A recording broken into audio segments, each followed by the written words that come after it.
mainit na mainit. May konting para less cholesterol.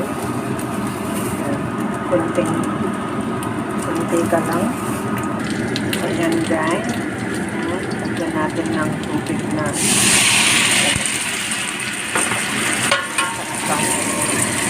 Gagawin natin yan ng 8 minutes.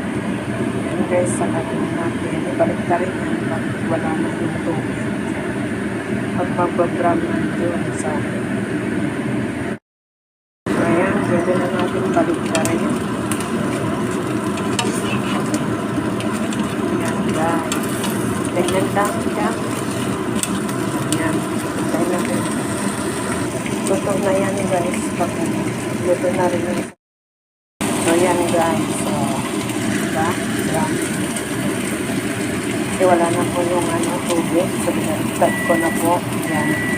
So ganyan lang po pagluto ng mag-fry ng dumpling. Kung gusto nyo po ng mantika, hindi mamantika po yan. So, ayan guys. Salamat.